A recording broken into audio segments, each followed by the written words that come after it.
So last night I was invited to Josie Hub in 44 Stanley Avenue here in Johannesburg, where they had a screening of Digital Disruptors. We're sorry, the number you have dialed is not in service at this time. It's a movie, a short documentary movie, I would say about an hour and a half, that showcases designers and architects and innovative people behind the technological space.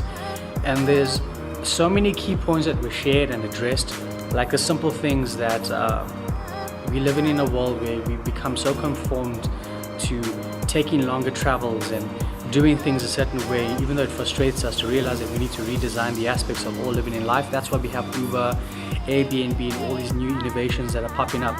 So from understanding the interfaces of how design works to looking at what the thought creators of today are doing, it was a remarkable movie. If you get a chance, you can actually watch a take of it. And you know what? Here's a short trailer for it right now. People look around and they realize that we are living in what's essentially revolutionary times. Over the last 5 years, there's been several billion-dollar companies started by designers, and that's a new phenomenon. Companies are starting to get closer to the idea that if you can create an amazing experience, it's going to help improve your business. Engineers think about computers and think about systems. Does this actually functionally work? Where designers have to think about people and their emotional state and their quirks and idiosyncrasies. At its best, design is human. It's not about, does it have drop shadows? Is it pretty? It's more about the connection I have to it. When we think about designing products, we're trying to tap into things that are natural and to like and share things. These are things that existed well before Facebook did. We are just in the infancy of developing a whole language around gestures. The first time that I zoomed, it was like, oh, fantastic. I almost want to get to a point where I can caress products because that's humane. I don't click people. We're going to draw 3 panels of a solution. What we want to do is think about how a user is actually going to navigate through an interface. We can quickly build stuff and test it with users, so we'll know when something as subtly has changed about our environment and a new thing is possible. And that's when you can be very, very powerful, very dangerous to the incumbents. Even the best companies in the world that just have amazing processes, they're vulnerable if they haven't thought about design. There's less space today for a clunky, painful experience.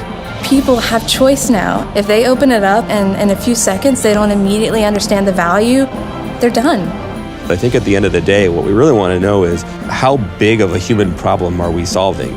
The questions now aren't, can we build it? Because more and more the answer is yes, we can build anything. The question is, what is the future that we want to build together?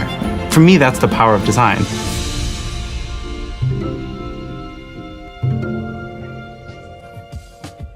Yeah, so I hope you get a chance to watch that show. It's pretty amazing. We had some quite robust conversations just in a small groups of people at this event. Have a chance, guys. Get on social media, share this video with your friends, let them know what it's about. The revolution is happening. It's always been happening. It's always been moving year after year, age after age, century after century. It's those that decide to become leaders and pioneers in what they do are the ones that truly stand and make a difference. So be someone that pioneers. May you be a simple designer, a user interface, an app developer, a social media community manager. May you even be off the technological race. May you be someone that's trying to expand on their path and their passion in whatever industry you're on. Embrace and engage with the people that are buying your product or engaging with your services. Once you know the basics on who you are, it is only then you can start branching out and expanding on the things that you can do. And that's just a side note from me, from Conrad. Back to the technological news.